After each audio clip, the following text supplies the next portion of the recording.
Auzubillahiminash-shaytanir-rajim. Bismillahir-rahmanir-rahim. Assalamu alaikum dear students. Hope you are all doing very well.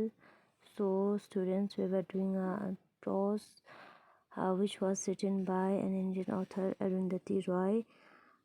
So the name of the prose is Papaji's Mouth. So we have done introduction part of the story.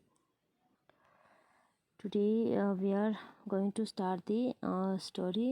So students, open your book at page number 49. तो पिछली video में हमने introduction part पढ़ा था पापाची स्मॉथ, यानी कि पापाची हम कहेंगे ग्रैंडफादर को। ये स्टोरी एक एक्सट्रैक्ट है कहाँ से, एक नावल से, the God of small thing, जो अरुंधति रॉय ने लिखा था। उसको 1997 में इसको बुकर प्राइज़ भी मिला था इस नावल के लिए। तो इससे कुछ एक्सट्रैक्ट था। तो आज हम स्टोरी को शुरू करेंगे। तो हमने पढ़ा था इंट्रोडक्शन पार्ट में पापाची एक एंटोमोलॉजिस्ट था। अब जो है पापाची रिटायर हो चुका है। तो मामाची had started making pickle commercially soon after Papachi retired from government service in Delhi and came to live in Yemen. तो मामाची ने क्या किया, यानी कि मामाची ग्रैंड मदर, उसने क्या किया, जब पापाची का रिटायर हुआ, जो एक गवर्नमेंट सर्विस था, यानी कि वो एक गवर्नमेंट एंटोमोलॉजिस्ट था, रिटायर, उसका रिटायर हो चुका था। अब वो दिल्ली से आईएमएनएम आ चुका था। फिर उसके पापाची के रिटायर के बाद मामाची ने क्या किया, अचार बनाना शुरू किया और कमर्शियली उसको बेचना भी उसने शुरू किया। The Kottayam Bible Society was having a fair and asked Mammachi to make some of her famous banana jam and tender mango pickle. तो कोटायम बाइबल सोसाइटी ने क्या किया, एक मेला रखा, फेयर रखा और मामाची से कहा कि आप अपना फेमस बनाना जाम और कच्चे मैंगो के क्या बनाओ, अचार बनाओ उस मेले में बेचने के लिए।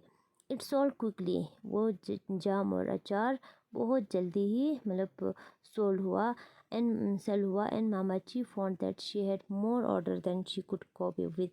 तो और मामाची ने मतलब धीरे धीरे क्या हुआ, उसको बहुत सारे ऑर्डर्स आने लगे जिसको वो पूरा नहीं कर पा रहे थे, यानी कि उसको अपने रीच से बहुत बड़ा मतलब जो ऑर्डर जो है आने लगे, बहुत सारे ऑर्डर उसको अचार और पिकल को बनाने के लिए आए। Thrilled with her success, she decided to persist with the pickle and jam and soon found herself busy all year around. तो अपनी खुशी से, यानी कि इस खुशी से कि वो उस अचार बनाने में क्या हुआ, काफ़ी सक्सेस हुआ, यानी कि अपने बिजनेस में वो सक्सेस हुआ। उसने डिसाइड किया कि इसी को कंटिन्यू रखेंगे, पिकल्स बनाना और जाम बनाना। और मतलब सून ही, जल्दी ही उसने पाया कि वो खुद को मतलब पूरा साल जो है इसी चीज़ में बिज़ी, यानी कि वो रहा, क्योंकि उसका बिजनेस जो है काफ़ी सक्सेस हो चुका था, सक्सेस हो रहा था। Pappachi for his part was having trouble coping with the economy of retirement. तो पापाची क्या हो रहा था, अपनी जगह पे वो रिटायर हो चुका था, उस चीज़ पे वो काफ़ी शर्मिंदगी महसूस करते थे। He was 17 year older than Mammachi and realize with a shock that he was an old man when his wife was still in her prime. तो वो मामाची से 17 साल जो है बड़ा था और ये रियलाइज़ करते थे कि वो अब जो है बूढ़ा हो चुका है और उसका वाइफ अभी भी जवान है। तो आगे देखना, दो Mammachi had conical corneas and was already practically blind. Mammachi को क्या था, मतलब उसका कॉर्निया जो है कॉनिकल हो चुके थे, यानी कि और ऑलरेडी वो क्या था, प्रैक्टिकली ब्लाइंड था, यानी कि उसका जो कॉर्निया पार्ट है, आई का जो वाइट वाला हिस्सा, वो काफ़ी कॉनिकल हो चुका था और ब्लाइंड भी था वो। Pappachi would not help her with the pickle making. Pappachi उसको मतलब अचार बनाने में कोई हेल्प नहीं करते थे मामाची की, because he did not consider pickle making a suitable job for a high ranking x government officer. तो वो क्योंकि वो इसलिए नहीं करते थे क्योंकि वो समझते थे कि एक हाई गवर्नमेंट जो है वो क्या था, पहले एक गवर्नमेंट ऑफिसर था, तो एक high ranking x government officer के लिए ये जॉब जो है सूटेबल नहीं है, इसको शोभा नहीं देता, इसीलिए वो इसके मामाची की हेल्प नहीं करते थे। He had always been a jealous man, वो हमेशा एक क्या रहा, एक जेलस मैन, यानी कि एक यानी कि वो उसको जलन होते थे मामाची से। So he greatly resented the attention his wife was suddenly getting. क्यों जलन होते थे? क्योंकि अचानक से मतलब उसके वाइफ को जो है मतलब क्या हुआ, उसकी वाइफ को इतना मतलब अटेंशन मिला, उससे वो काफ़ी रिसेंट होते थे, नाराज़ होते थे, क्योंकि उसको बहुत सारी डिमांड्स आने लगे थे। इसीलिए he slouch around the compound in his immaculately tailored suit, weaving silent circle around mound of red chilies and freshly powdered yellow turmeric, watching Mama Chi supervise the buying, the weaving, the salting and and drying of limes and tender mangoes। तो वो क्या करते थे compound में, यानी कि इधर उधर घूमते थे अपने टेलर सूट में, यानी कि सूट पहनकर वो घूमते थे। और उन चीज़ों को जैसे कि रेड चिल्लीज़ वहाँ पे फ्रेश पाउडर येलो टर्मरिक रखा होता था, उनको पूरा क्या करते थे, उनको सराउंड करते थे, उनके इर्द गिर्द जो है सर्कल करते थे, घूमते रहते थे। तो और वो देखते थे कि मामाची कभी सुपरवाइज यानी कि कभी कुछ खरीद रहे होते हैं, कभी कुछ वे कर रहे होते हैं, यानी कि नाप रहे होते हैं, तोल रहे होते हैं, कभी लाइम्स को जो है साल्ट या अचार बनाने के लिए उन पे साल्ट छिड़क रहे होते हैं, कभी उनको क्या कर रहे होते हैं, जाम्स मैंगोज़ को, टेंडर मैंगोज़ को ड्राई कर रहे होते हैं। ये सब वो देखते थे। Every night he beat her with a brass flower वास।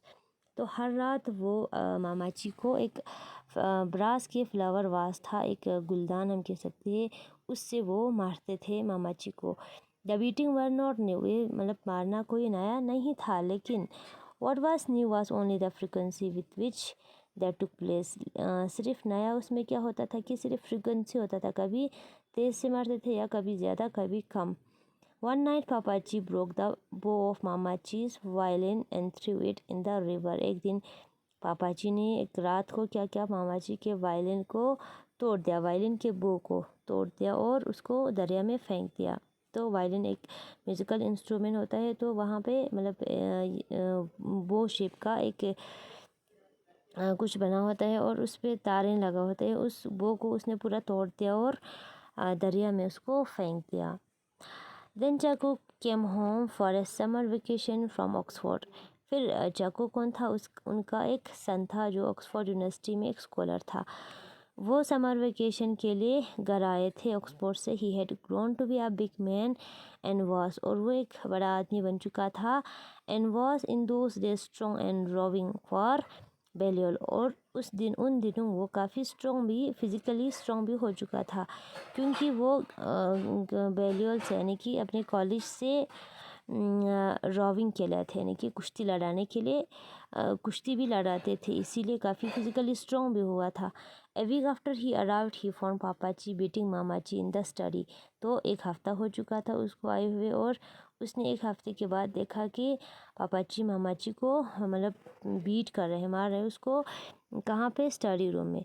चाको strode into the room. Chacko room से यानी कि अपने रूम से जल्दी जल्दी स्ट्रोड हम कहेंगे लंबे कदम उठाकर चलना, यानी कि जल्दी जल्दी वो वहाँ से रूम से चला। Catch Pappachi was hand and twisted it around his back. तो उसने क्या किया, चाको ने जल्दी से उस कमरे में आया और पापाची का जो है हाथ पकड़ा, जहाँ पे जिस हाथ में उसने वास उठाया था, और उसको पीछे की तरफ मरोड़ दिया, ट्विस्ट किया। I never want this to happen again, he told his father ever. तो उसने अपने फादर से कहा, यानी कि पापाची से कहा कि ऐसा मतलब इससे आगे ऐसा बिल्कुल भी नहीं होना चाहिए आज के बाद। For the rest of that day, Papaji sat in the veranda and stared stonily out of the ornamental garden। तो उसके बाद क्या हुआ, पापाजी वरांडे में बैठते थे और क्या करते थे, अपने ऑर्नामेंटल गार्डन को यानी कि उसको देखते थे। वरांडे में बैठकर गार्डन को देखते रहते थे। Ignoring the plates of food that Kochu Maria brought him. जो कोचू मारिया उसको खाना लाते थे उसको इग्नोर करते थे वो। Late at night he went into his study and brought out his favourite mahogany rocking chair. तो देर रात को वो क्या करते, स्टडी रूम में जाते और अपना फेवरेट मेहगोनी चेयर लाते, यानी कि मेहगोनी एक टाइप के वुड होते हैं, उससे बना हुआ एक रॉकिंग चेयर था। जो उस पापा जी का फेवरेट था उसको कहाँ से लाया, मतलब स्टडी रूम से लाया। He put it down in the middle of the driveway and smash it into little bit with a plumber's monkey wrench. तो उसने क्या किया, उस चेयर को ड्राइववे पे रखा, यानी कि ड्राइववे हम कहेंगे यार्ड में जाने का रास्ता, यानी कि जो सहन की तरफ जाते हो रास्ता, वहाँ पे रखा बीच में, और उसको पूरा तोड़ कर जो है छोटे छोटे उसका टुकड़ा कर दिया। ही left it there in the moonlight, a heap of varnish wicker and splendid wood। तो उसने क्या किया, उसको पूरा मूनलाइट में ऐसे ही उसको फेंक कर रख दिया। a heap of varnish wicker and splendid wood, और मतलब एक जो है लकड़ियों का क्या लग रहा था, ढेर लग रहा था, जो टूटे फूटे लकड़ियों का ढेर लग रहा था। ही नेवर टच मामाची अगेन। उसके बाद, उस इंसिडेंट के बाद उसने कभी भी मामाची को टच भी नहीं किया, यानी कि उसको कभी नहीं मारा।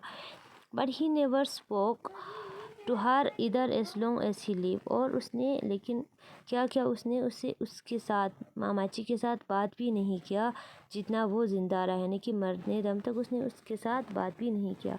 When he needed anything he used कोचू Maria और बेबी कोचामा एज इंटरमीडियरीज। जब भी उसको किसी चीज़ की ज़रूरत पड़ता तो वो कोचू मारिया या उसी को बेबी कोचामा को क्या करते थे, ऐसे इंटरमीडियरीज जो है उसको बनाते, यानी कि ऐसे मैसेंजर उसको मैसेंजर बनाते। जब भी किसी चीज़ की ज़रूरत पड़ता उसको बोलता, फिर वो जाके मामा जी को वो चीज़ बोल देते थे।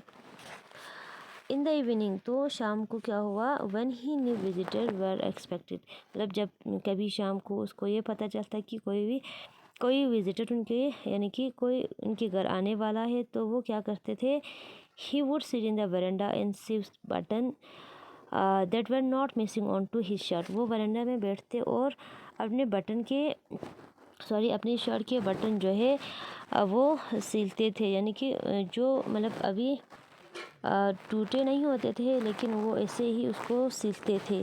To create the impression that Mammachi neglected him, ताकि इम्प्रेशन जमाने के लिए कि मतलब लोगों को दिखाने के लिए कि लोगों को ये दिखाने के लिए कि मामाची उसका जो है पापा जी का कोई ख्याल नहीं रखते, इसी यही दिखाने के लिए मामाची उसको नेगलेक्ट करते हैं। इसी को दिखाने के लिए वो क्या करते थे, मतलब जो फटा हुआ ना हो, मतलब ऐसे ही क्या करते थे, बटन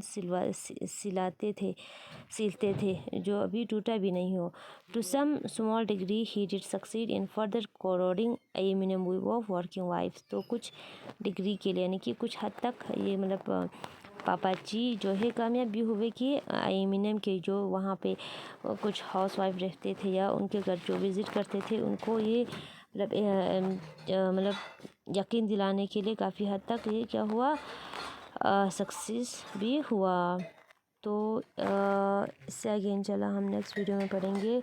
आई होप कि आप लोगों को समझ में आया होगा। तब तक के लिए खुदा हाफिज़।